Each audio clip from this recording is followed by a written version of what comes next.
जोरदार टाळ्या वाजवा. ही ऍक्टिव्हिटी तुम्हाला कीर्तन होईपर्यंत करायची बरं का. टाळ्या ह्या वाजल्याच पाहिजे.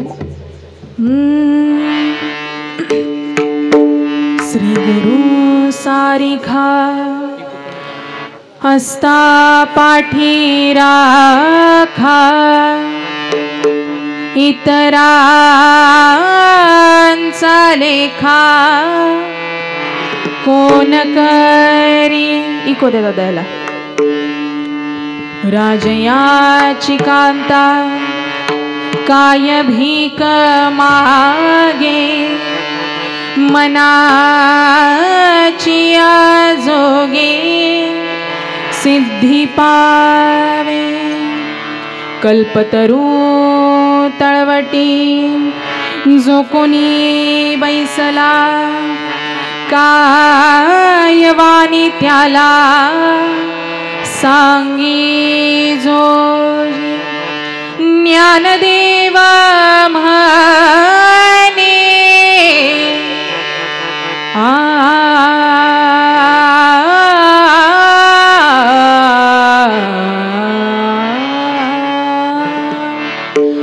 ज्ञानदेव म्हणे तरलो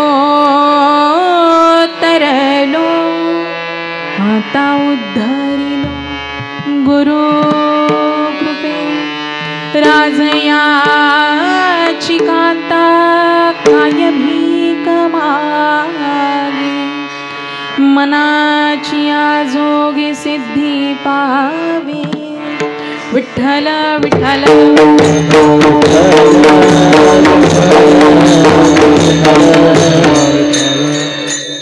वक्रतुंड महाकाय, सूर्यकोटी समप्रभा, निर्विघ्नं कुरु मे देव.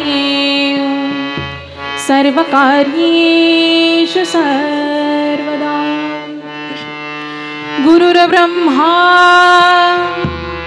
गुरुर्विष्णु गुरुर्देव महेश्वरा. गुरुर्साक्षात् परब्रह्म,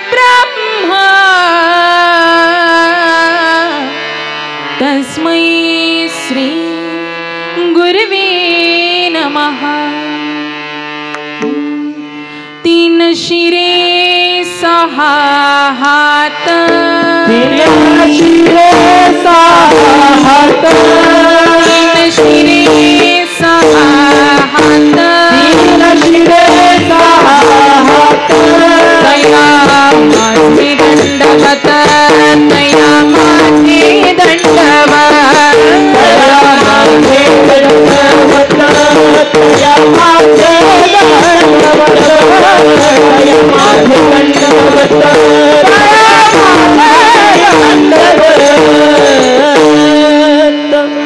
तीन शिरे सहा हात, तया माझे दंडवत. श्री गुरु चरण सरोज रज, निज मन मुकुर सुधार.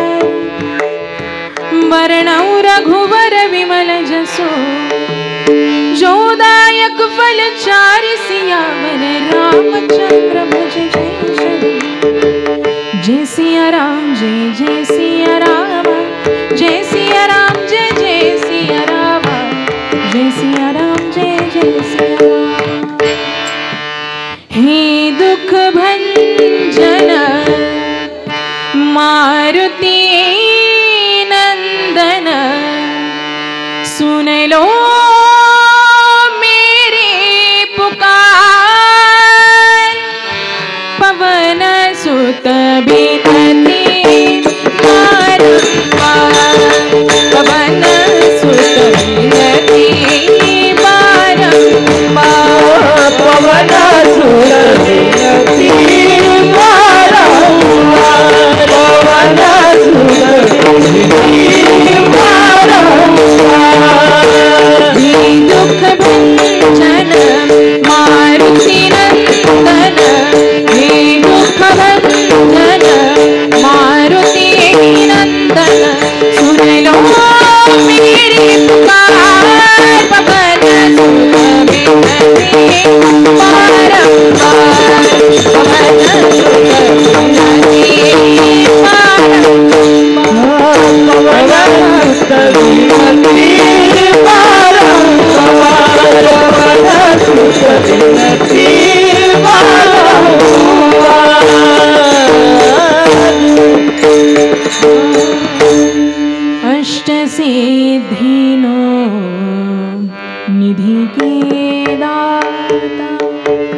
दुखियों के तुम भाग्य विधाता, सिया राम के काज सवारी, मेरा करऊ उद्धार, पवन सुत बिनती बारंबार। जिथे ज्ञान विज्ञान संजीव होते, तिथे योग विद्येस सामर्थ्य येते। जिथे मानवाला मिळे मोक्ष गाथा, तुझ्या पायरीशी सदानम्रमा। नवे फूल अश्वत्थ वृक्षास आले, तुझे गीत ओवी सवे वेद झाले। तुझ्या शब्द शब्दात सायोजनाचा, तुझ्या पायरीशी सदानम्रमा। तुझ्या मंदिरी आर्त जीवास तृप्ती, तुझ्या दर्शनी लोक स्वानंद घेते। श्रुती धन्य झाल्या तुझे गीत गाता, तुझ्या पायरीशी सदानम्रमा। अज्ञान देवा मुक्ताई परेशा, तुझ्या पायरीशी सदानम्रमा।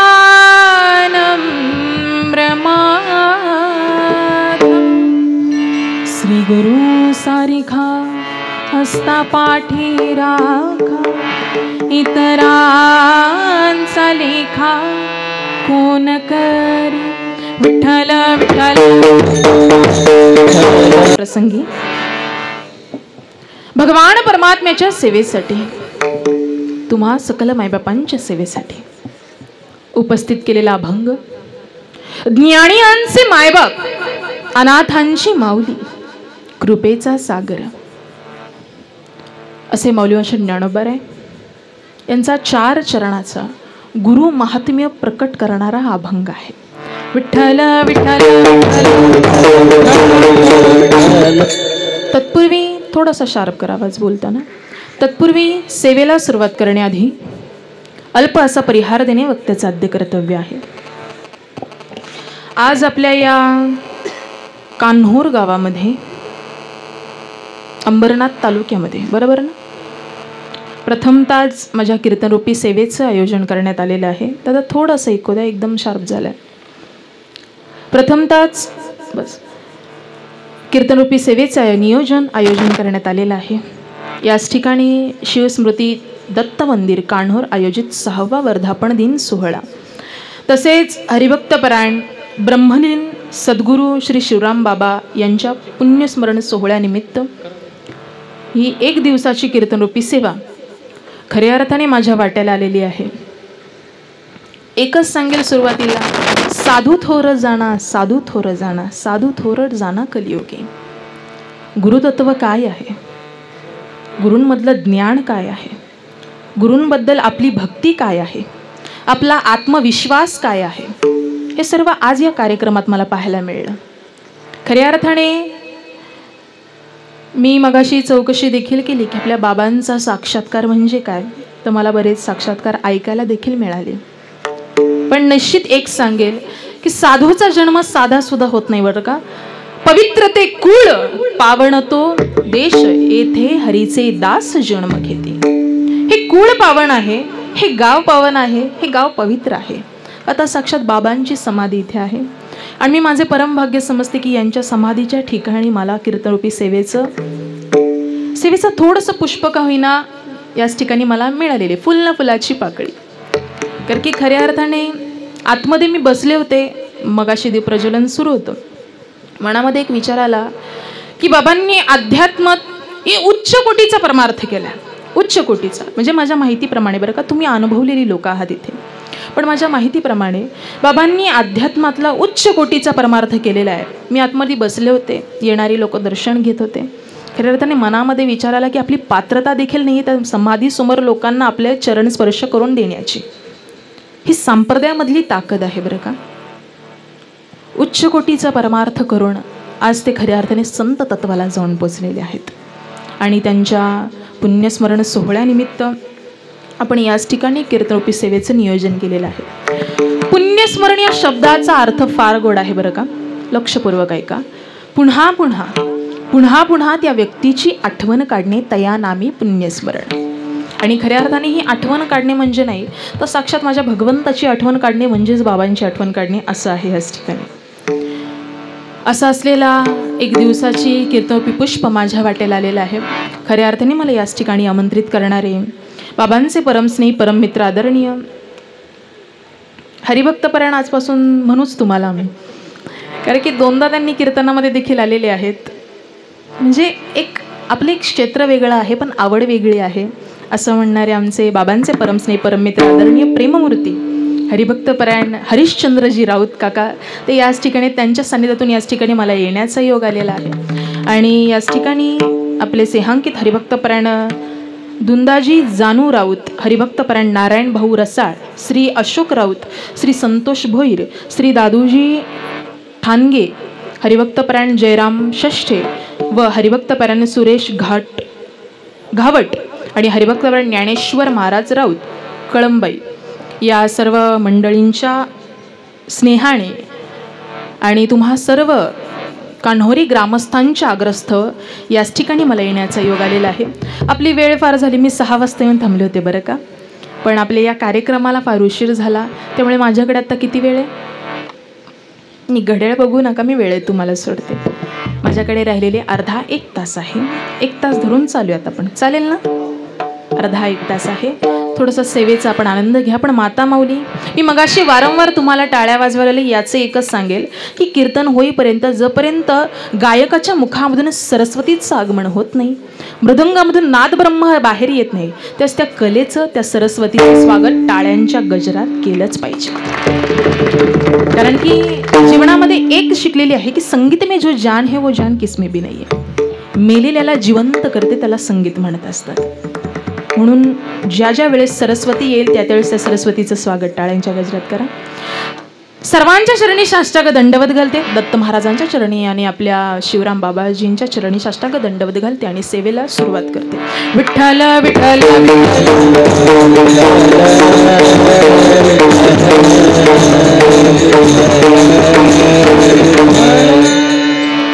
अभंग फार गोड आहे. मौलीश ज्ञानोबाराई अभंगामध्ये गुरूंचं महात्म्य सांगतात. श्री गुरु सारिखा असता पाठी राखा, इतरांचा लेखा कोण करी. माऊली अभिमानाने सांगतात बरं का. आत्मविश्वास असला पाहिजे, अभिमान असला पाहिजे, श्रद्धा असली पाहिजे गुरूंप्रती, हे माऊलींकडून शिकावं. माऊली सांगतात की माझे गुरु माझ्या पाठीशी आहेत ना, याच्यापेक्षा मला दुसरी कोणाचीच गरज नाही. माझे गुरु आहेत, रिद्धी सिद्धी माझ्यापाशी नांदतील, ज्ञान मला प्राप्त होईल, नाम मला मिळेल. म्हणजे सर्व देणारे जे आहेत ते आपले गुरु आहेत. त्या गुरूंचा पाठिंबा मला कायम स्वरूपी आहे, म्हणून मला कशाचीही कमी नाही. आणि दुसऱ्या चरणामध्ये माऊली उदाहरण देतात बरं का. उदाहरण असं देतात की कल्पतरू वृक्षाखाली बसलेल्या व्यक्तीला काय ज्ञान सांगावं. कल्पतरू वृक्ष माहिती आहे ना आपल्याला. कल्पतरू वृक्षाखाली बसलेल्या व्यक्तीला काय ज्ञान सांगावं. तसंच माझ्या जीवनामध्ये मला गुरु प्राप्त झालेले आहेत ना, मला इथेच ते ज्ञान प्राप्त होणार आहे, मला दुसरीकडे जाण्याची गरज नाही. माझ्या जीवनातले कल्पतरू म्हणजे माझे गुरुवरी आहेत. आणि सांगितलेलं आहे राजयाची कांता काय भीक मागे. दृष्टांत दिलाय माऊलींनी दुसऱ्या चरणामध्ये. दृष्टांत असा दिलेला आहे की माऊली सांगतात राजाची पत्नी, तिला भिक्षा मागायची वेळ यावी का? अजिबात येऊ नये. जसं जीवनामध्ये गुरु आहेत ना, गुरु जीवनामध्ये आलेले आहेत, तर दुसरीकडे ज्ञान प्राप्त करण्याची गरज नाही, आपल्याला दुसरीकडे जाण्याची गरज नाही. केवळ गुरु आपल्या घरी आहेत, गुरु आपल्या स्थानी आहेत, म्हणून सर्वस्व माझं गुरु आहे. माऊलींनी गोड सांगितलेलं आणि शेवटच्या चरणात माऊली म्हणतात की ज्ञानदेव म्हणे तरलो तरलो आता उद्धरिलो गुरुकृपे. बघा, तारणारे गुरु आहेत. माऊली म्हणतात मी तरलोय. का तरलोय? तर गुरुकृपेने तरलोय, म्हणून माऊली तारून गेलेले आहेत या गुरुकृपेने. आणि आता मला याच्या पलीकडे कोणाची गरज नाही, कारण की माझा उद्धार झालेला आहे तो केवळ गुरूंमुळे उद्धार झालेला आहे. सांसारिक पीडा असेल त्या निवारण करण्याचं कार्य माझे गुरु करत आहेत, मला ज्ञान देत आहेत, अध्यात्माच्या दृष्टी करून मला त्या अध्यात्माकडे ओढ घेत आहेत माझी. मला असे गुरु म्हणजे माझे निवृत्ती दादा मला प्राप्त झालेले आहेत. याच्या पलीकडे मला कोणाची गरज नाही. माऊली गोड असा अर्थ या अभंगाचा सांगतात. विठ्ठल विठ्ठल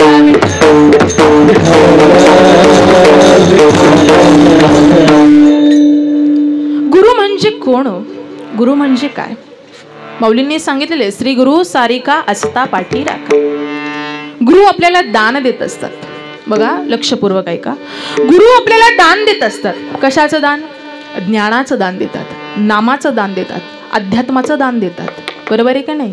हे दान आपल्याला गुरु देतात. पण गुरुं व्यतिरिक्त या जगतामध्ये हे दान आपल्याला कुणी दिलं होतं? सकल संत महात्म्यांनी दान दिलं होतं. पण आपले गुरु हे संत तत्वाला जाऊन पोचलेले असतात. बरं का? हे संपूर्ण दान त्यांच्या जीवनामध्ये असतं. अरे संत कोणाला म्हणायचं? संत म्हणजे कसे असतात बघा, या अवनी तलावरती आपण कित्येक महात्मे जन्माला आलेले पाहतो की त्यांच्याकडे साक्षात्कार आहे, भगवंत प्रति बोलण्याची शक्ती आहे, त्यांना सर्वस्व दिसते, सर्वस्व कळते, सर्वस्व जाणवते. हे सहज जन्माला आलेली लोक नसतात. बरं का?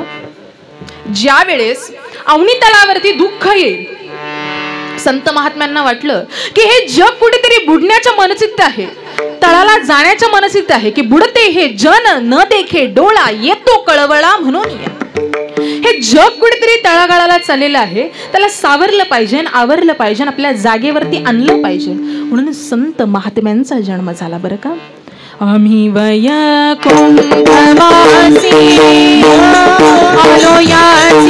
संतांच्या विभूती देह कष्टविती परोपकार. ह्या जगाचं कल्याण करायचं आहे, जगाचा उद्धार करायचा आहे, म्हणून संत महात्म्यांचा जन्म झाला.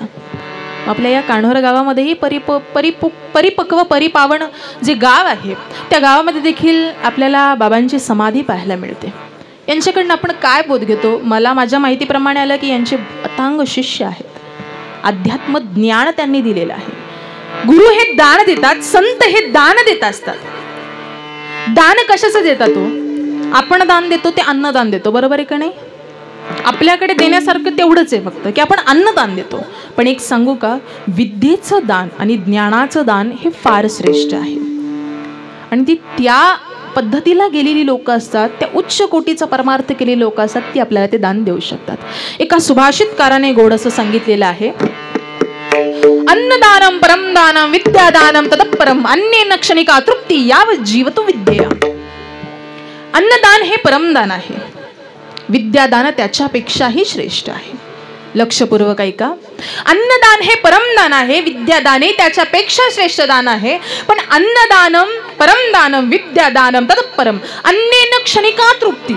अन्न आपण सेवन केल्याने आपल्या क्षणात तृप्ती प्राप्त होते, की आपली भूक भागली जाते. अन्येन क्षणिका तृप्ती यावत जीवतो विद्या. ती विद्या आहे की ती अनंत काल आपल्या सोबत राहणार आहे.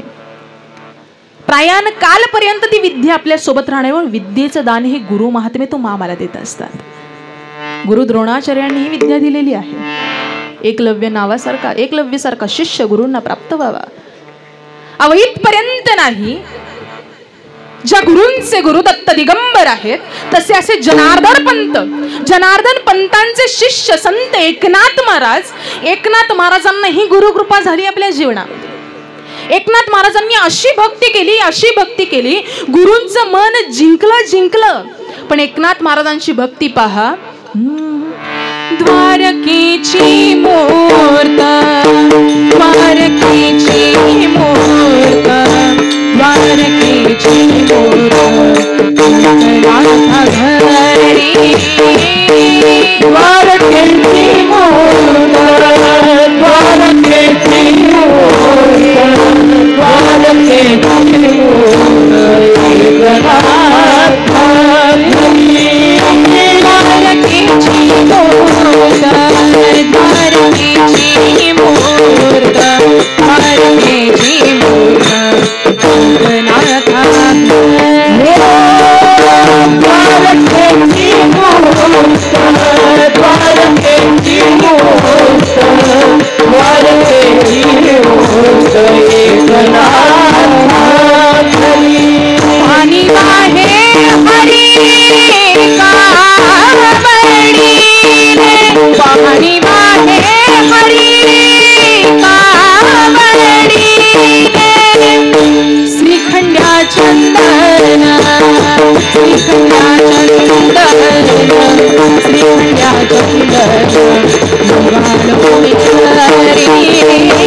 ऐका ना माझ्या नादबाबांची श्रद्धा.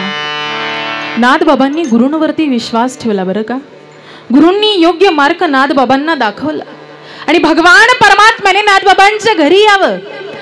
पाणी वाहे हरी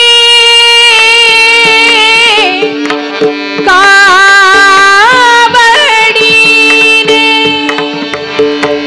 36 वर्ष नादबाबांच्या घरी भगवान परमात्म्याने कावडीने पाणी वाहावं. ह्या गुरूंच्या शब्दावरती ठेवलेला विश्वास आहे बरं का. चूक दीडकीची होती.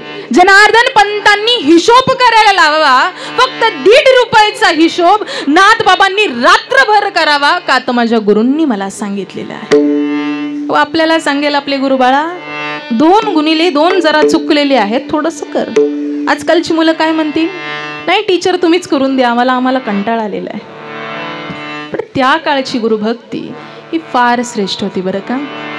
इथपर्यंत नाही. माता माऊली संत शबरी माता माहिती आहेत का तुम्हाला? माहिती आहेत ना? हो किंवा नाही बोला की, माझ्याशी बोलत चला म्हणजे मलाही कळेल की तुम्ही ऐकताय म्हणून. थोडस शांतता राखा दादा. शबरी माता माहिती आहेत की नाही? पहा शबरी मातेने कोणाची भक्ती केली हो? क्या बात आहे, ऐकताय सर्वजण. शबरी मातेने रामाची भक्ती केली. कोणाच्या सांगण्यावर न केली? मातंग ऋषींच्या. मातंग ऋषी शबरी मातेचे कोण होते? गुरु. बघा आपला विषय गुरुचा चाललेला आहे. गुरूंच्या शब्दाची, गुरूंच्या वचनाची ताकद काय मी तुम्हाला सांगते. ज्या वेळेस संत शबरी माता घरामधून पळून आली. का पळून आली? की आता तिचा विवाह ठरवणार आहे. शबरी मातेचा लक्षपूर्वक ऐका. अंतःकरणामध्ये भगवंत प्रतिभाव कसा निर्माण झाला. आता विवाह करणार आहे. पण त्या गावामधली एक प्रथा होती की ज्याचा विवाह असेल त्याच्या विवाहामध्ये एखाद्या बकऱ्याचा बळी दिला जायचा. त्या शबरी माता बोलू लागली, माझं लग्न आहे, मी सासरी जाणार आहे, पण माझ्या लग्नासाठी एका मुक्या प्राण्याचा मी जीव जाऊ देणार नाही. एका मुक्या प्राण्याचा मी जीव जाऊ देणार नाही. म्हणून शबरी माता घरामधून पळून निघून गेलेली आहेत. आता पळून निघून गेली. कथा सांगायचं तर अख्खं रामायण सांगायला लागेल. फार मोठी कथा आहे मातेची, पण मी तुम्हाला सांगते जिथपर्यंत मला सांगायची तिथपर्यंत. आता जंगलामध्ये गेलेली आहे. जंगलामध्ये मातंग ऋषींच्या आश्रमाच्या शेजारी झाड आहे. त्या झाडावरती बसली. कशी काय बसली तर शबरी माता एक भिल्लीन होती. झाडावरती चढण्याची त्यांना प्रॅक्टिस होती. झाडावरती चढलेली आहे. आपल्या अंतःकरणामधून एखादा सेवा भाव घडावा, काहीतरी सेवा घडावी म्हणून शबरी माता काय करायची हो? मातंग ऋषींच्या आश्रमामधले शिष्य असतील, ऋषी असतील, ब्रह्ममुहूर्तावरती ते उठायच्या आधी झाडावरून खाली यायची, सडा समर्पण करायची आणि ते उठल्यावरती पुन्हा झाडावरती जाऊन बसायची. बघा स्वामी गोविंद देवगिरीजी महाराजांनी लिहिलेल्या रामायणामधली कथा आहे ही. पुन्हा झाडावरती जाऊन बसायची. आता झाडावरती जाऊन बसले. आपले मातंग ऋषी म्हणाले की रोज साफसफाई कोण करते, रोज स्वच्छ कोण करते हे पाहावं. त्यास मातंग ऋषी झोपलेच नाही. पहाटेच्या समयाला त्यांनी येऊन पाहावं तर शबरी झाडावरून येत आहे, सडा समर्पण करत आहे, पुन्हा झाडावरती जाऊन बसत आहे. त्यावेळेस ऋषींनी सांगितलं की पोरी, तुझं वय पाहता तुझा परमार्थ फार उच्च कोटीचा आहे. बघा गुरूंनी सांगितलं. शबरीनी मनापासून आपल्या गुरूंची सेवा केली होती. ज्यावेळेस ऋषींना पाहिलं तेव्हापासून ठरवलं की विद्या घेणार तर या गुरूंकडनं घेणार. पण खऱ्या अर्थाने मातंग ऋषींनी सांगावं की पोरी, तुझा परमार्थ फार उच्च कोटीचा आहे. तू काय कर, प्रभू रामचंद्रांची वाट पहा. प्रभू रामचंद्र 14 वर्ष वनवासाला येणार आहेत, पण एक ना एक दिवस तुझ्या पर्णकोटीमध्ये, तुझ्या झोपडीमध्ये ते तुला दर्शन देतील. तू त्यांची वाट पहा. शबरीने वाट पाहिली बरं का. कोणाच्या सांगण्यामुळं? आपल्या गुरूंच्या शब्दामुळं. कारण की गुरु बिन कौन बताए वाट. गुरुशिवाय कोण सरळ रस्ता दाखवत नाही. शबरीने वाट पाहिली. कशी वाट पाहिली हो? राम आएंगे आएंगे राम आएंगे, राम आएंगे तो अंगना सजाऊंगी, दीप जला के दिवाली में मनाऊंगी, मेरे जन्मों के सारे पाप मिट जाएंगे, राम आएंगे, मेरी झोपड़ी के भाग आज खुल जाएंगे, राम आएंगे, राम आएंगे आएंगे राम आएंगे, राम आएंगे आएंगे राम आएंगे. एक न एक दिवस माझे प्रभू माझ्या पर्णकुटीमध्ये येतील, मला भेट देतील, अशी वाट शबरी मातेने पाहावी. जब मेरे राम जी का आगमन होगा, शबरी की कुटिया का पावन होगा. जब मेरे राम जी का आगमन होगा, शबरी की कुटिया का पावन होगा. जब मेरे राम जी का आगमन होगा, शबरी की कुटिया का पावन होगा. जब मेरे राम जी का आगमन होगा, शबरी की कुटिया का पावन होगा. आएंगे रघुराई उनको आसन पे बिठाओगे, मीठे मीठे बैल अपने हाथों से खिलाओगे, मीठे मीठे बैल अपने हाथों से खिलाओगे. साथ साथ लक्ष्मण जी का दर्शन होगा, साथ साथ लक्ष्मण जी का दर्शन होगा. शबरी की कुटिया का पावन होगा, शबरी की कुटिया का पावन होगा, शबरी की कुटिया का पावन होगा.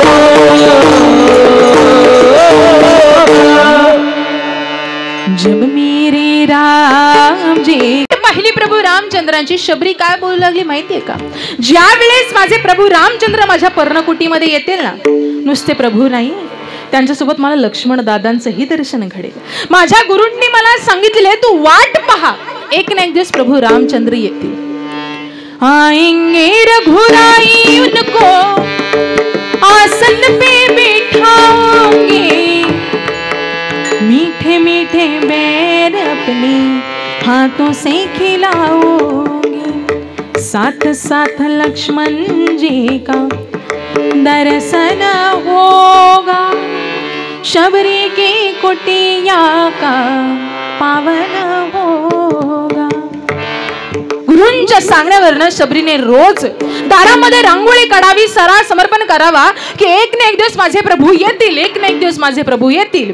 पण एक दिवस असा आला की शबरीच्या गुरुवर्यांची वाणी सत्य ठरली, आणि सत्य ठरल्यावरती प्रभू रामचंद्रांनी शबरीला भेट दिली. ही गुरुतत्वाची ताकद आहे. म्हणून माऊली ज्ञानोबाराज सांगतात की जीवनातला योग्य मार्ग दाखवत असेल ना, तर ते फक्त आणि फक्त आपले गुरु आहेत अभंगाच्या प्रथम चरणात. श्री गुरु सारीखा आस्था पाठीला, श्री गुरु सारीखा आस्था पाठीला, श्री गुरु सारीखा आस्था पाठीला, श्री गुरु सारीखा आस्था पाठीला, गुरु सारीखा पाठीला, श्री गुरु सारीखा आस्था पाठीला.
जोरदार.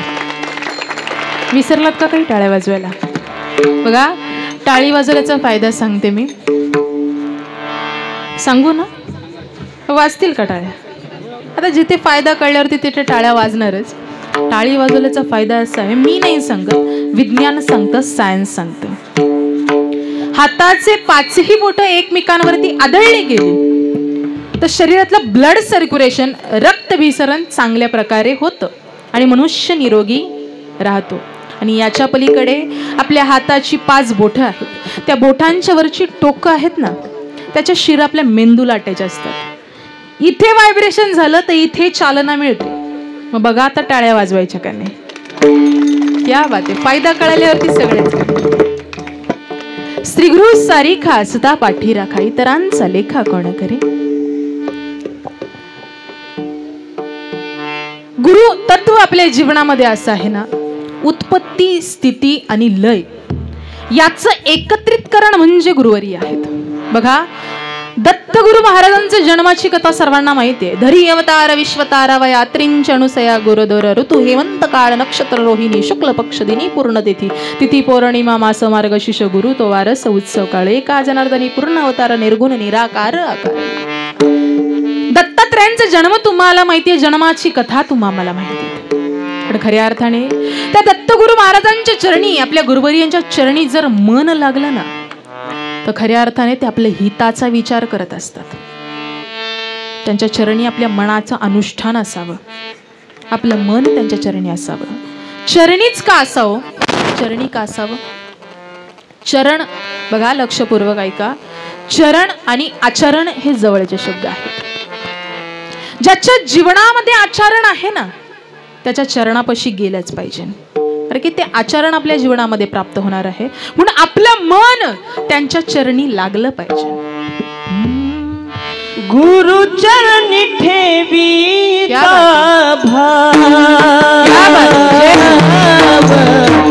गुरु चरणी ठेवी गुरु चरणी ठेवी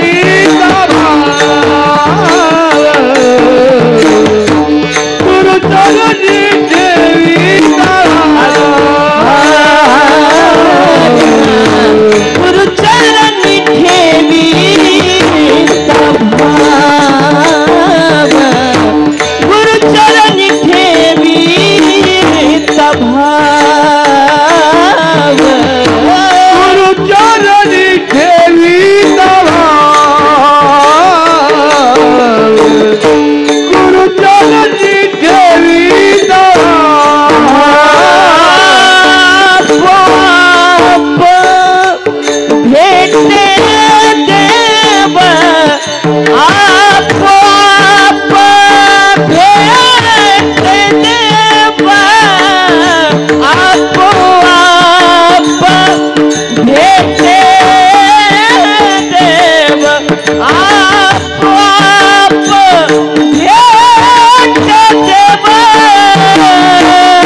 क्या बात आहे. गुरु चरणी ठेवीता भाव. अत्यंत अंतःकरणाच्या तारा छेडल्या बरं का.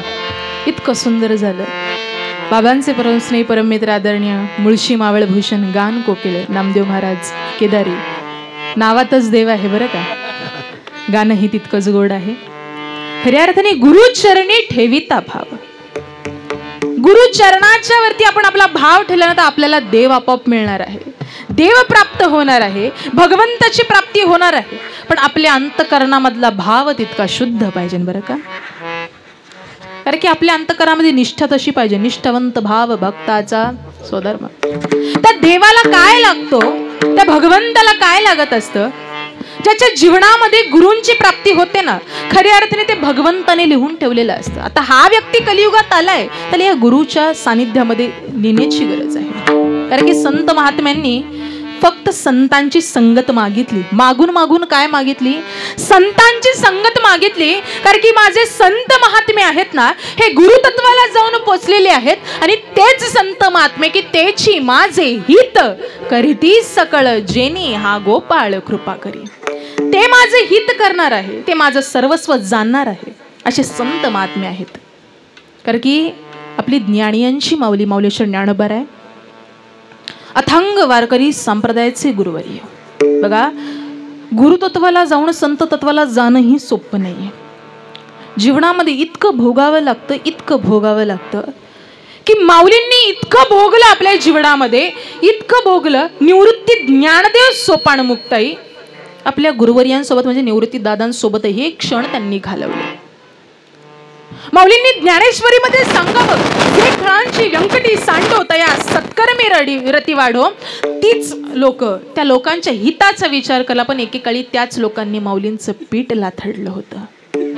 तरी माऊलींनी हिताचा विचार केला बरं का.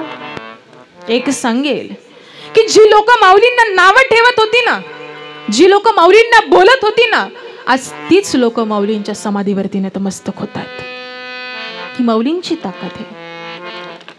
निश्चित जीवनामध्ये गुरुवर्य लाभले ते निवृत्ती दादांसारखे. पण एक सांगेल, आपला संप्रदाय साधा नाही बरं का. संप्रदायाचं वर्णन करते. आपल्या संप्रदायामध्ये गुरुतत्व आहे, भक्ती तत्व आहे, हे सगळी तत्व आपल्या संप्रदायामध्ये आहेत. आपल्या संप्रदायामध्ये ते संत आहेत ना. एक सांगेल की काही संप्रदायांची मंदिरं सोन्याची आहेत, काही संप्रदायांचे देव सोन्याचे आहेत. लक्षपूर्वक ऐका. काही संप्रदायांची मंदिरे सोन्याची आहेत तर काही संप्रदायांचे देव सोन्याचे आहेत. आपला संप्रदाय इतका श्रेष्ठ आहे की आपल्या संप्रदायातलं वृक्ष सोन्याचं आहे. जयाची द्वारी सोन्याचा पिंपळ. जयाची द्वारी सोन्याचा पिंपळ.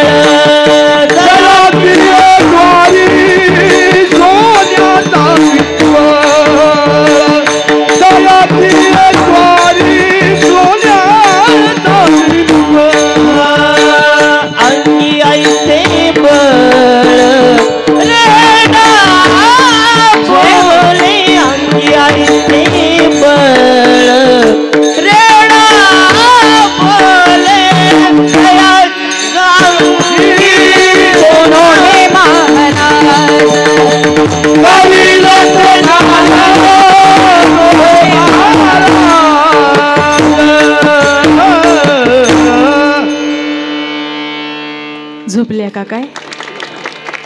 अंगी ऐसे बळ रेडा बोले करील तो काय नोहे महाराज. जयाची द्वारी सोन्याचा पिंपळ.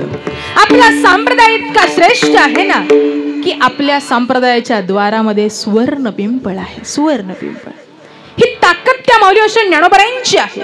जीवनामध्ये गुरुचं महात्म्य माऊलींनी सांगितलं, गुरुचं तत्व माऊलींनी सांगितलं की ज्याच्या अंतःकरणामध्ये उत्पत्ती स्थिती लय आहे, तो काहीतरी दान देतो त्याला गुरु म्हणतात. आणि गुरूंच्या शब्दावरती, गुरूंच्या वचनावरती चालणारा मनुष्य उच्च कोटीचा परमार्थ करतो. हे माऊलींनी तुम्हाला आम्हाला सांगितलं. हा माऊलींचा अधिकार आहे. तुम्ही आम्ही आळंदीला जाताना हो किंवा नाही बोला, मला दिसत नाही बरं का माना हलवलेल्या. हो किंवा नाही बोला, जाताना क्या बात आहे. आळंदीला गेल्यावरती आपण माऊलींच्या ज्ञानोबारायांच्या समाधीचं दर्शन घेतो ना, परत माना हलवतात. पाऊस पडेल का? हो म्हणा ना. दर्शन घेतो आपण आणि दर्शन घेतल्यानंतर माऊलींच्या गाभाऱ्यामध्ये गेल्यावरती आपल्याला असं वाटतं की नाही, आपल्या एका आईने आपल्याला कवयेमध्ये घेऊन ठेवलेलं आहे. बरोबर आहे का नाही? त्या माऊलींचं वर्णन असं आहे ना, थोडक्यात सांगते मी, आळंदीचं महात्म्य सांगते बरं का. अभंग माऊली ज्ञानोबारायांचं आहे. माऊलींनी आपल्याला गुरुकृपा सांगितली, माऊलींनी आपल्याला गुरु ज्ञान सांगितलेलं आहे. ते माऊली आपल्या जीवनामध्ये असे आहेत ना की आळंदीचं एक खरा दृष्टांत आहे बरं का, की जे देव मानत नाही त्यांच्यासाठी होता हा. अमेरिकेमधले काही लोक आळंदीमध्ये आले. आपण म्हणतोय की माऊली ज्ञानोबारायांची संजीवनी समाधी आहे. समाधीचं देखील महात्म्य, समाधीची ताकदही फार मोठी असते. माऊलींची संजीवनी समाधी आहेत आपण म्हणतो, पण अमेरिकेतल्या लोकांना तो विश्वास बसला नाही. म्हणून त्यांनी काय केलं, काही लोक आली, एक मशीन बनवलं, निर्जीव गोष्टीला ते मशीन लावलं की त्याचा काटा फिरणार नाही, सजीव वस्तूला सजीवला लावलं की त्याचा काटा फिरणार. माऊलींच्या आळंदी अशा तीर्थक्षेत्राच्या ठिकाणी ती लोक आली. समाधीच्या परिसरामधली, धर्ममंडपाच्या परिसरामधल्या प्रत्येक पाषाणाला ते मशीन लावून पाहिलं, तो काटा काही फिरला नाही. पण शेवटची वेळ आली, माऊलींच्या समाधीवरती जसं ते मशीन ठेवलं, तो काटा गर्कन फिरला. त्यांना देखील विश्वास पटला की माऊली अजूनही आहेत, अजूनही. इथपर्यंत नाही, आपण आळंदीला जातो, ज्ञानेश्वरी मराठीमध्ये आहे, ज्ञानेश्वरी संस्कृतमध्ये आहे, पण ज्ञानेश्वरी इंग्लिशमध्ये देखील आहेत. अमेरिकेतले लोक ज्ञानेश्वरी वाचायला तिथे येतात. माऊलींच्या समाधीची ताकद मी तुम्हाला सांगते.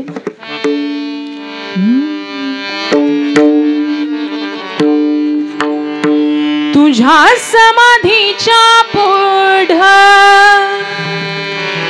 उभं आभाळ वाकलं,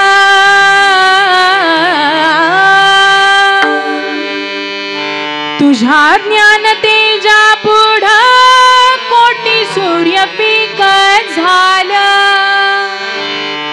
गात देव तुझी ओवी केली जीवाची काजळी, गात देव तुझी ओवी केली जीवाची काजळी.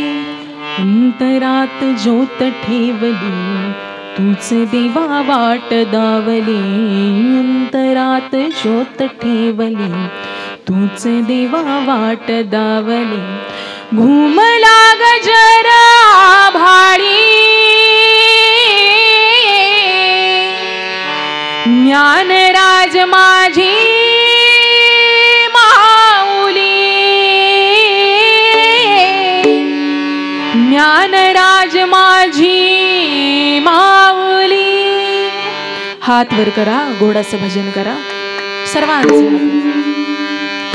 ज्ञानोबा माऊली चित्त तुझ्या पावली, ज्ञानोबा माऊली चित्त तुझ्या पावली, ज्ञानोबा माऊली चंदनाची सावली, ज्ञानोबा माऊली चंदनाची सावली.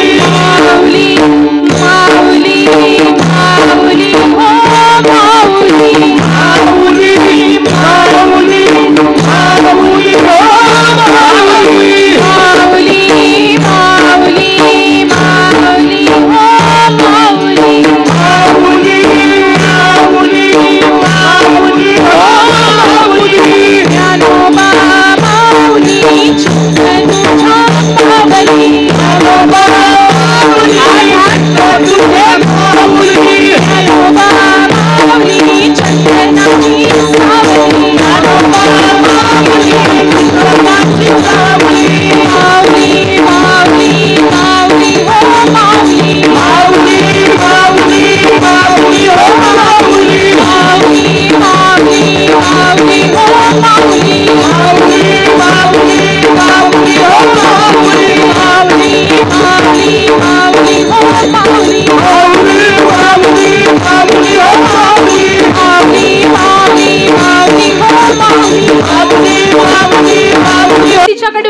तिच्याकडे उपजत आहे, तिला भिक्षा मागण्याची गरज लागणार नाही.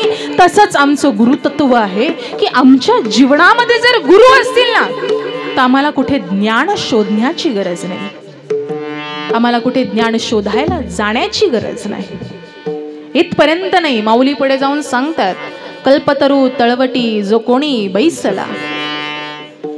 कल्पतरू वृक्षाखाली जर एखादा मनुष्य बसलेला असेल ना त्याला ज्ञानाचा उपदेश करू नये, तो उपतच ज्ञानी असेल. कारण की कल्पतरू वृक्ष इतका श्रेष्ठ आहे ना, उपजत तो ज्ञानी असेल, त्याला ज्ञानाचा उपदेश करण्याची गरज नाही, त्याला काही बोलण्याची गरज नाही. पण माऊली सांगतायत की माझ्या जीवनामध्ये मला अशा गुरूंची संगत लाभली, मला माझ्या जीवनामध्ये असे गुरु प्राप्त झाले की ज्या गुरूंनी मला मार्ग दाखवला, ज्ञान सांगितलं, नाम सांगितलं, हित सांगितलं. दादा थोडासा इको कमी करा, कोण असेल इथे? इको जास्त झालेला आहे, सिस्टीमवाले दादा.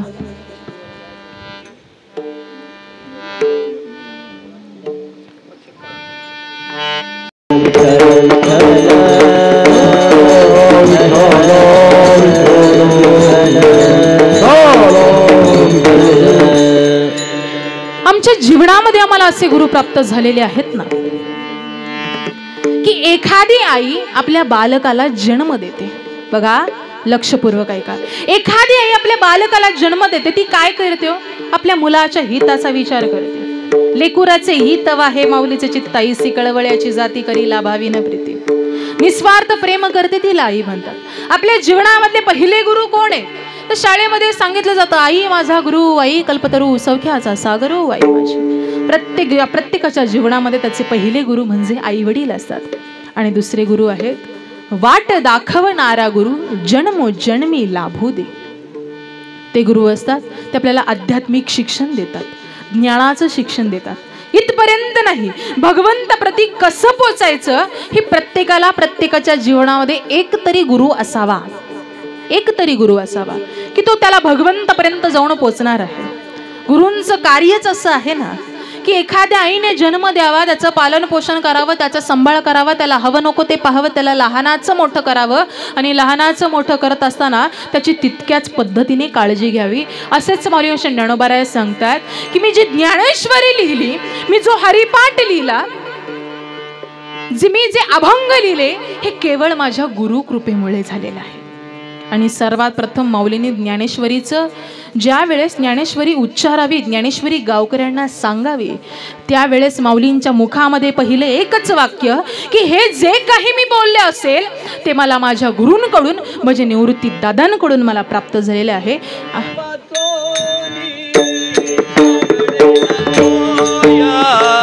सद्गुरु वाचोनी सद्गुरु वाचोनी सद्गुरु वाचोनी आपले नतोया सद्गुरु वाचोनी सापडे नतोया सद्गुरु वाचोनी आपले नतोया सद्गुरु वाचोनी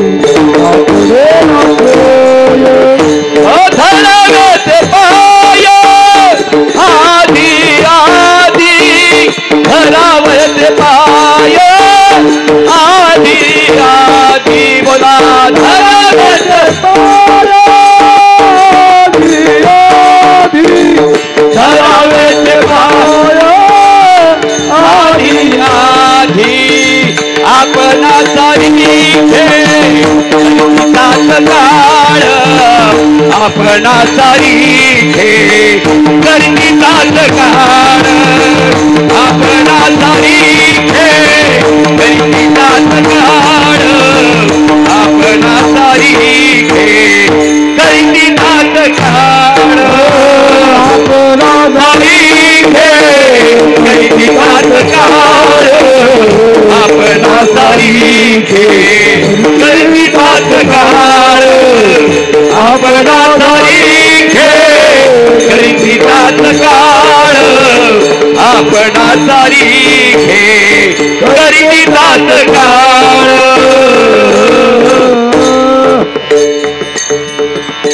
जोरदार टाळ्या वाजवा. आपल्या जीवनामध्ये गुरु हे फार श्रेष्ठ आहेत. म्हणून माऊलींनी सांगितलेलं आहे, मला माझ्या जीवनामध्ये गुरूंची संगत लाभली, मला माझ्या जीवनामध्ये गुरूंचा आशीर्वाद प्राप्त झाला. म्हणून आज मी जे काही बोललो असेल ते माझ्या गुरूंकडून मला प्राप्त झाले. हे माऊली तुम्हा मला सांगतायत की ज्ञानदेव म्हणे तरलो तरलो आता उद्धरिलो गुरुकृपे. तर सर्वांना एक नम्र विनंती आहे, सर्वांनी हात वरती करा, माझ्या पाठीमागे गोड असं भजन करा.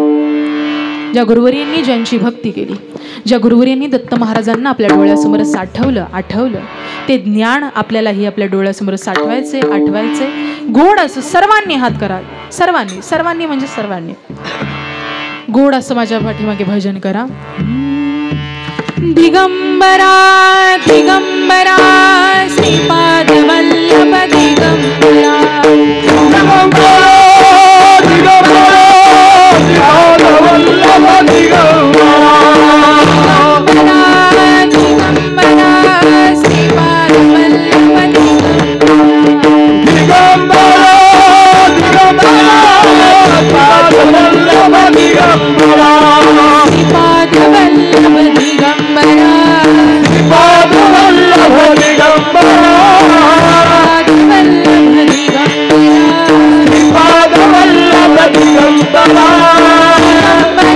श्रीपाद वल्लभ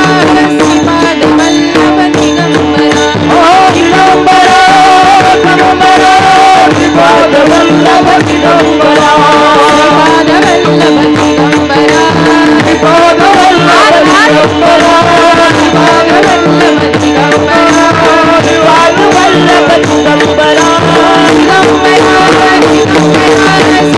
श्रीपाद वल्लभ दिगंबरा,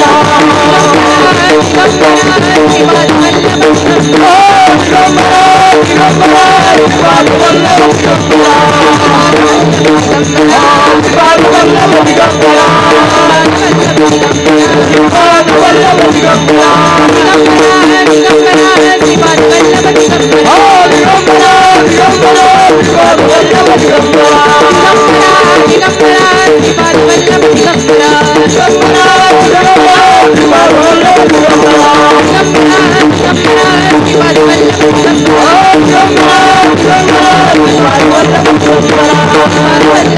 दिगंबरा, श्रीपाद वल्लभ दिगंबरा, श्रीपाद वल्लभ दिगंबरा, श्रीपाद वल्लभ दिगंबरा,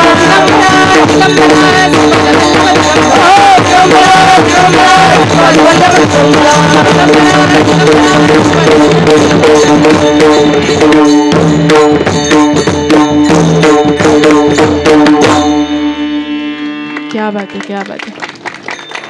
कपाळी केशरी गंध लागला स्वामींचा छंद. जीवनामध्ये गुरुतत्व काय हे माऊली श्री ज्ञानोबांनी तुम्हाला मला सांगितलं. खऱ्या अर्थाने जीवनामध्ये आपण आल्यावरती गुरु आपलं काय करत असतात तर सांसारिक दुःख कमी करण्याचं कार्य ते करतात. मला मगाशी सांगितलं की आपले सद्गुरू श्री शिवराम बाबा यांच्या जीवनामध्ये त्यांनी कधी संसारामध्ये लक्षच दिलं नाही,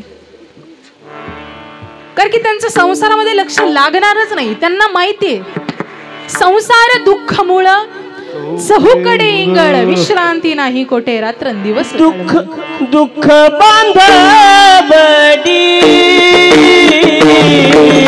आहे हा संसार, दुःख बांधवडी आहे हा संसार, दुःख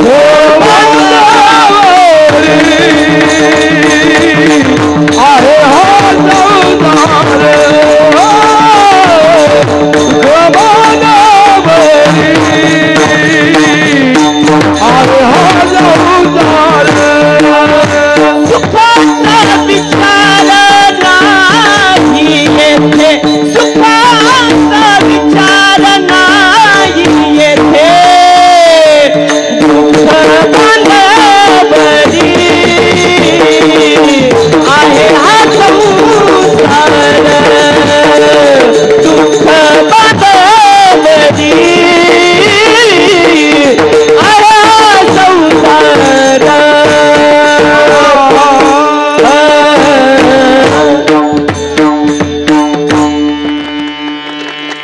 सुख बांधवडी आहे हा संसार. सद्गुरूचं लक्ष कधी संसारामध्ये लागणार नाही, गुरूंचं लक्ष कधी संसारामध्ये लागणार नाही. माझा देव आहे, माझा बोलणाराही देव आहे, चालणाराही देव आहे, पाहणाराही देव आहे. कारण की बोलतानाही आम्ही विठ्ठल बोलतो, पाहतानाही आम्ही विठ्ठल पाहतो, जगतानाही आम्ही विठ्ठल जगतो. हे गुरूंचं तत्व आहे, हे गुरूंचं सामर्थ्य आहे, गुरूंचं जीवन आहे बरं का. आम्हाला पाहतानाही देवाला पाहायचं आहे, जगतानाही देवाला पाहूनच जगायचं आहे. श्वास घेतानाही दिगंबर दिगंबर नामाचाच आम्हाला श्वास घ्यायचा आहे. असे ते गुरु आहेत आपल्या जीवनामध्ये. मग अशी सांगितल्याप्रमाणे खऱ्या अर्थाने मी एक वर्णन केलं बरं का. बाबांचं नाव आहे शिवराम बाबा. बघा, नावामध्ये दोन्ही देव आहेत. शिव ज्याच्याकडे शक्ती आहे आणि राम म्हणजे ज्यांच्याकडनं आपण आचरण घेतो असे प्रभू रामचंद्र. म्हणजे नामामध्ये दोन भगवंत आहेत. जीवन कसं जगले असतील ते माझा तरी, मी तर त्यांना कधी पाहिलं नाही, काही नाही. पण आज खऱ्या अर्थाने नावाकडे पाहिलं त्यावेळेस समजलं थोडंसं की नावामध्येच भगवंत आहेत. म्हणजे जीवन संपूर्ण भगवंतमयच झालेलं असणार आहे त्यांचं, संपूर्ण जीवन भगवंतमय. पहा, संतांची वाचा आहे, बोलण्याची नाही देवाविन काही, असं जीवन जगणारे ते गुरुतत्वाला जाऊन पोचतात. आणि जे गुरुतत्वाला जाऊन पोचतात ना, त्यांना संत असं म्हटलं जातं. आपला संप्रदाय असा आहे ना, ज्ञानोबा तुकोबऱ्यांसारखे संत नाही, ज्ञानोबा तुकोबऱ्यांसारखे संत नाही, गाथा गीता रामायण ज्ञानेश्वरी सारखा ग्रंथ नाही, गाथा गीता रामायण ज्ञानेश्वरी सारखा ग्रंथ नाही, वारकरी संप्रदायासारखा पंथ नाही, आणि पांडुरंग परमात्म्यासारखा भगवंत नाही. पांडुरंग परमात्म्यासारखा हे जीवन आहे आपलं. असं जीवन आपण जगा. खऱ्या अर्थाने बराच वेळ झाला. आपण इथे पाहताय की आता ही कधी फुल स्टॉप घेते, कधी कीर्तन संपवते, बरोबर ना. आता थोडेसे मी तुमचे 5 मिनिटं घेईल, पण गोड असं भजन माझ्या पाठीमागे करा. ज्ञानेश्वर माऊली विठोबा रखुमाई, विठोबा रखुमाई, विठोबा रखुमाई, विठोबा रखुमाई, विठोबा रखुमाई, विठोबा रखुमाई, विठोबा रखुमाई, विठोबा रखुमाई, विठोबा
Bye.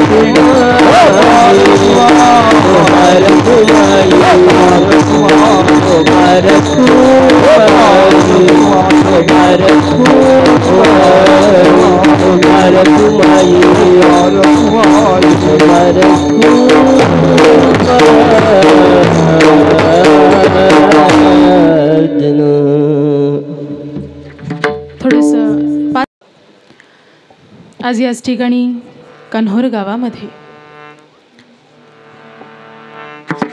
शिवस्मृती दत्त मंदिर आयोजित 6वा वर्धापन दिन सोहळा व हरिभक्त पारायण ब्रह्मलीन सद्गुरू श्री शिवराम बाबा यांच्या पुण्यस्मरण सोहळ्यानिमित्त आपण सर्वजण याच ठिकाणी जमलेला आहात.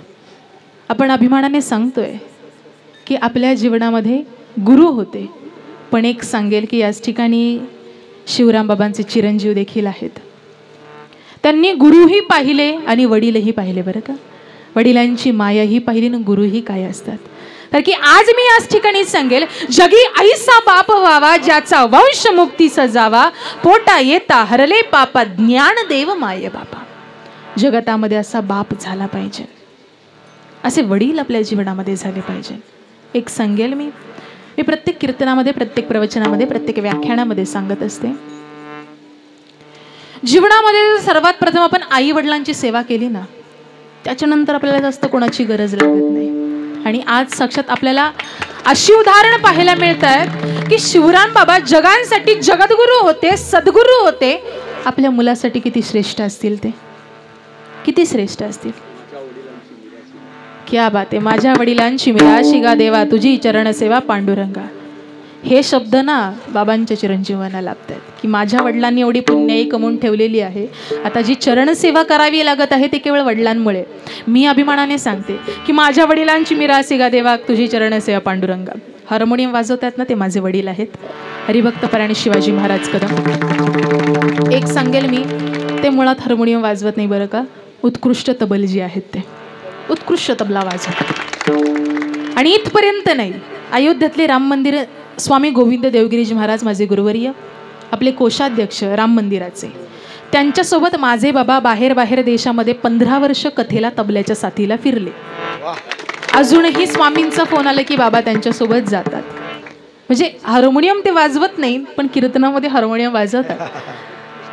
आणि अभिमानाने सांगावं वाटतं की माझ्या वडिलांमुळे मला हे जे माझ्या जीवनामध्ये आध्यात्मिक ज्ञान म्हणा किंवा आज मी तुमच्यासमोर या व्यासपीठावरती, या गादीवरती आहे, केवळ वडिलांमुळे आहे. जीवनामध्ये असे आई वडील लाभले पाहिजे. जाता जाता एक सांगेल की आई वडिलांचं स्थान हे काय आहे. वेद सांगते, शास्त्र सांगते, पुराण सांगते. मी प्रत्येक कीर्तनामध्ये सांगते कारण की काळाची गरज आहे बरं का, काळाची गरज आहे. वेद सांगते मातृदेव भव पितृदेव भव. शास्त्र सांगते मातारम पितारम चैव साक्षात प्रत्यक्ष दैवतम मातृनिषेवेत सदा सर्व प्रयत्नतः. की आई वडील साक्षात भगवंताचं रूप आहे. आणि पुराण सांगतं माऊलीश्वर ज्ञानोबाराय आपल्या ज्ञानेश्वरीमध्ये सांगतात, सकळ तीर्थाची दुरेजी ही का माता पितरे तया सेवी सिकर शरीरे लोन कीजे. या सगळ्यांचा अर्थ एकच होतो, माय बाप केवळ कासी तेने न जावे तीर्थासी. जसं माऊली सांगतात तसं तुकोबाराय सांगतात, आपुलिया हिता जोवासे जागता धन्य माता पिता तयाची. आणि शिवराम बाबांच्या चिरंजीवांकडे पाहिलं तर सांगेल, कुळी कन्या पुत्र होती जे सात्विक तयाचा हरीख वाटे देवा. भगवंताला ही नवल वाटलं पाहिजे की आईचा पुत्र होणे नाही. ही भगवंताची सेवा आहे, ही बाबांची सेवा आहे. जीवनामध्ये आई वडिलांना आपलंसं करा, आई वडिलांची सेवा करा. कारण की एक सांगेल, छोट्या छोट्या गोष्टीवरनं आपल्याला आपली आई आठवत असते. भाजलं की आई, कापलं की आई, लागलं की आई. प्रत्येक ठिकाणी आपल्याला आपली आई दिसत असते. का तर बालकाचा जन्म झाला की तो डोळे उघडतात सर्वप्रथम आपल्या आईला पाहतो. पण एक सांगेल, अरे छोट्या छोट्या गोष्टीवरनं आपल्याला आई दिसते ना, मग मोठे मोठे पहाड एवढे दुःख येऊ देत ना, मुखामध्ये बापरे हेच वाक्य येणार आहे. आपल्या जीवनामध्ये वडील असे आहेत ना, मोठ्या मोठ्या संकटांना सामोरे जाण्याचं काम आपले वडील करत असतात.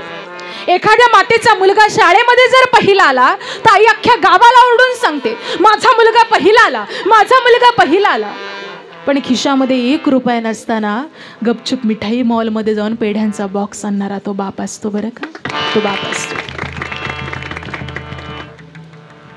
लेक सासरी जात असताना बाप तर रडतोच हो. जीवनामध्ये बाप एकदा रडतो, आपली लेक सासरी पाठवण्याच्या प्रसंगाच्या वेळेस. हा बाप आपल्या जीवनामध्ये असा आहे. म्हणून त्या आईवडिलांची सेवा करा. खऱ्या अर्थाने पहाड एवढं दुःख येऊ द्यात. आपली गाडी 50-60च्या स्पीडनी चाललेली आहे हायवेला. अचानकपणे आपला स्पीड वाढलेला आहे. 80-90च्या स्पीडने गाडी चाललेली आहे. समोरून एखादा ट्रक येतोय. गाडीचा ब्रेक अचानक फेल झालेला आहे. हात वरती जातात आणि बाप रे हेच वाक्य आपल्या मुखामध्ये येतं. बाप रे हे वाक्य आपल्या मुखामध्ये येतं. कारण की पहा, मोठमोठ्या गाड्या आपण पाहिल्या ना, मी वर्णन केलेलं आहे. मोठमोठ्या गाड्या पाहिल्या की त्या गाड्यांवरती आपण पाहतो आई तुझा आशीर्वाद.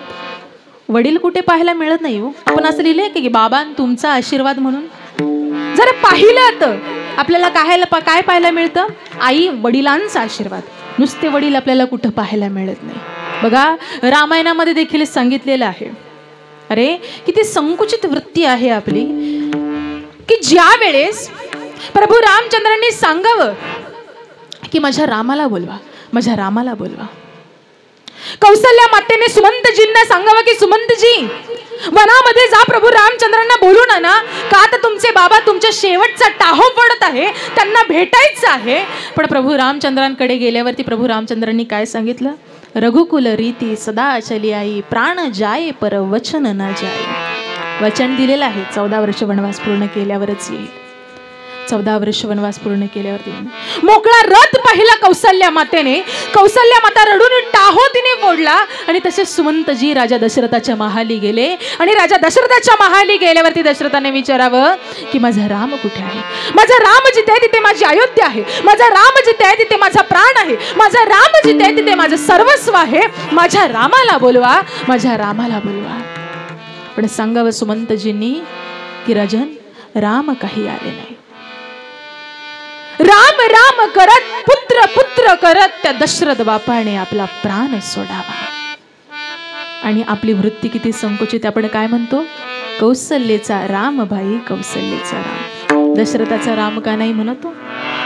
प्रेमाची सर्वोच्च व्याख्या म्हणजे प्राणार्पण आहे. ते प्राणार्पण एका बापाने आपल्या लेकासाठी केलं होतं. म्हणून जीवनामध्ये वडील हे फार श्रेष्ठ आहे.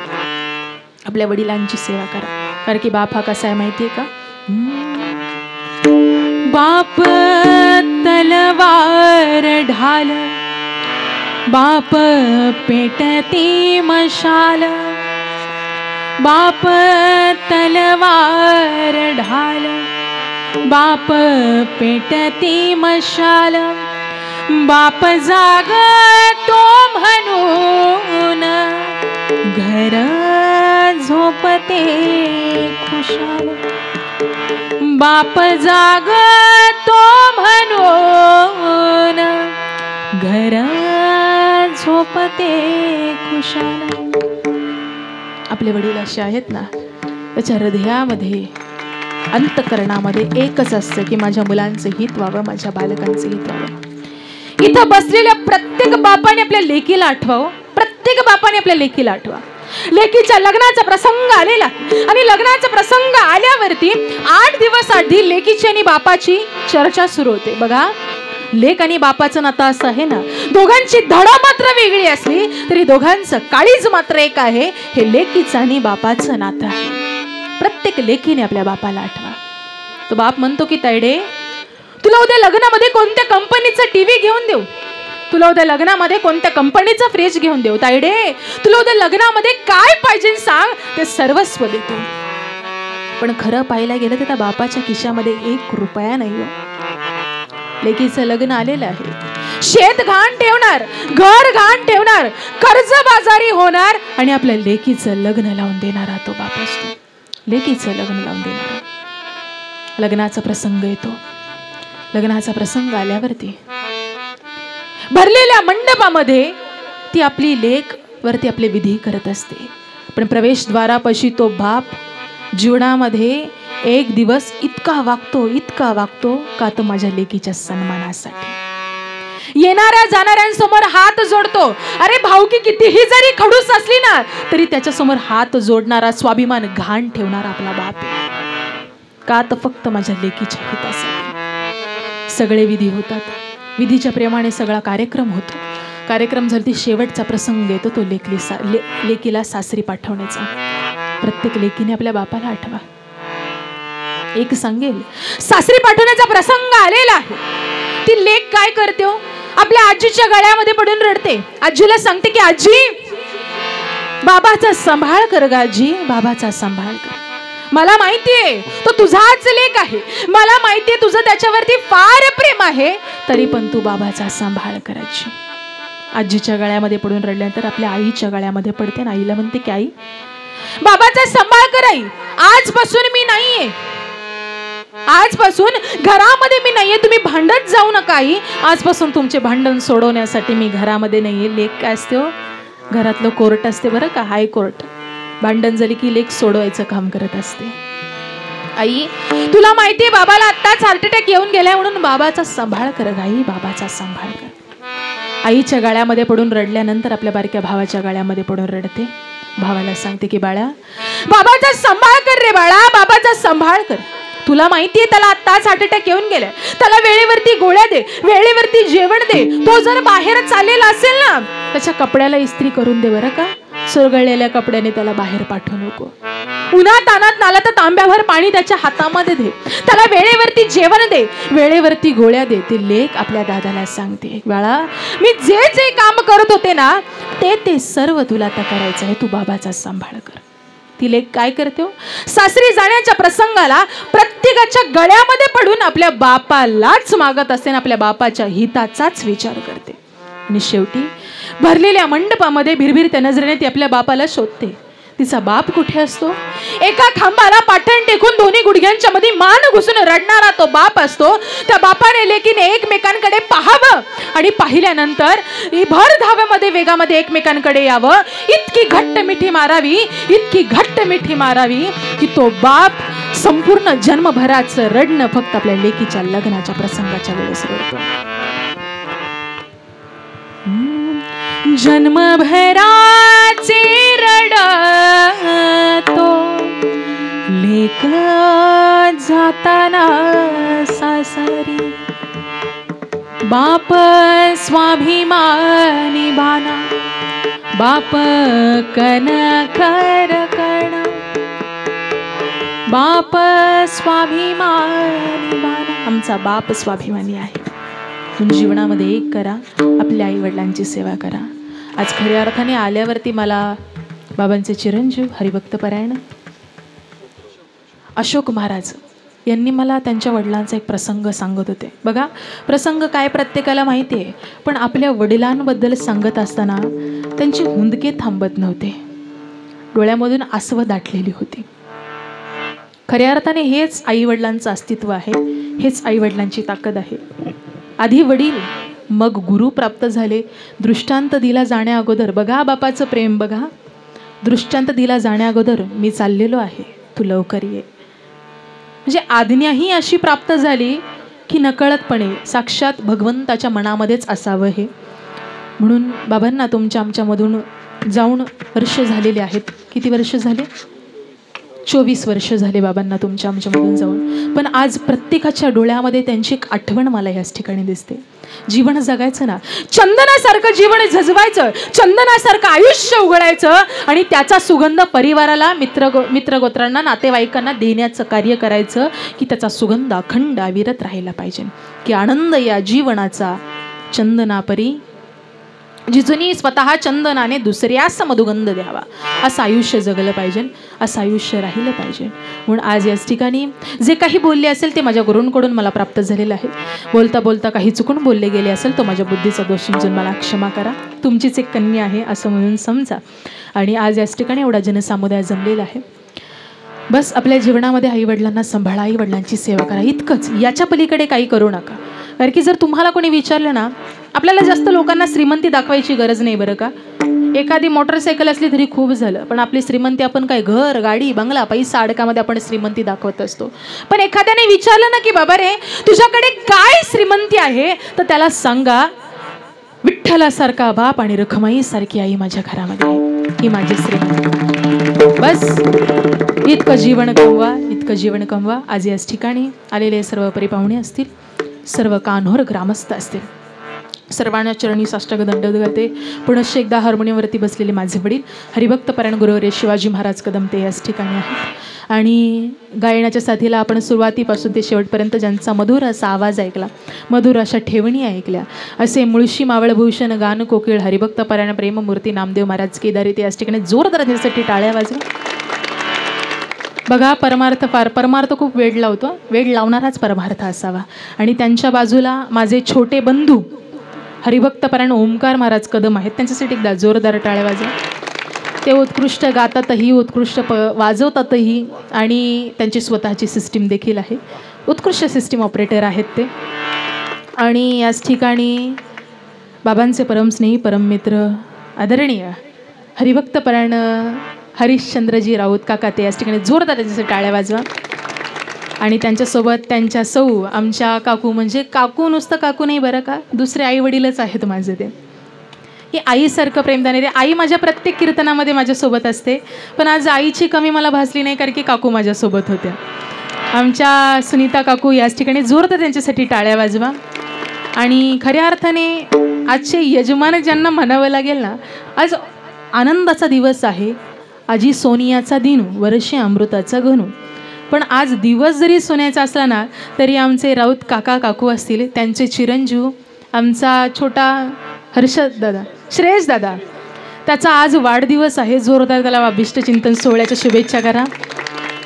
खरंच आज मी ब्रह्मलीन सद्गुरू शिवराम बाबांकडून, दत्त महाराजांकडून, पांडुरंग परमात्म्याकडून अकल्प आयुष्य व्हावे तयाकुळा माझी या सकाळा हरीच्या दासा. कल्पनेची बाधा नको काळी संत मंडळी सुखी असो. अहंकाराचा वारा न लागो राजसा माझ्या विष्णुदासा भाविकासी. नामा म्हणे तया असावे कल्याण ज्यामुखी निदान पांडुरंग. तुम्हाला अभिष्ट चिंतन सोहळ्याच्या खूप खूप साऱ्या शुभेच्छा.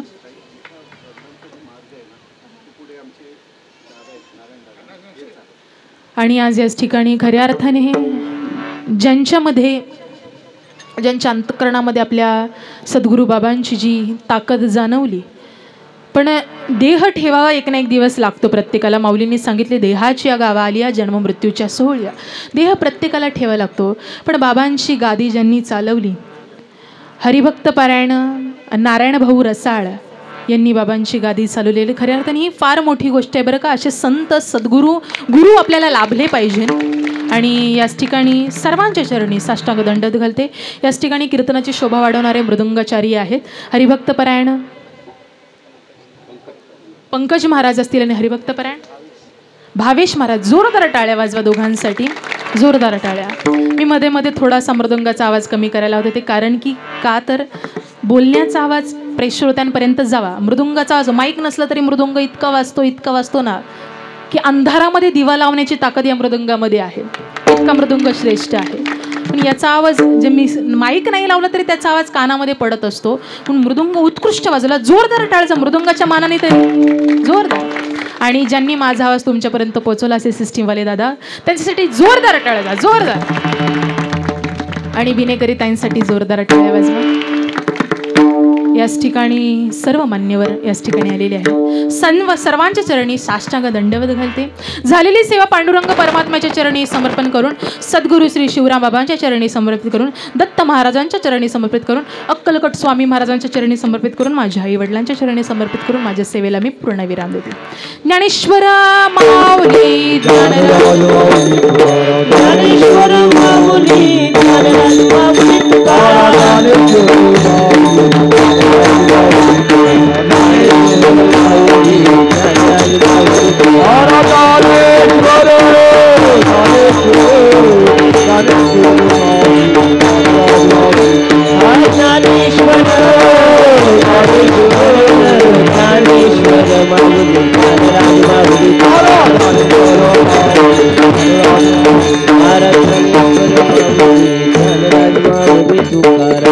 आज याच ठिकाणी एक प्रमुख नाव घ्यायचं राहिलं बरं का.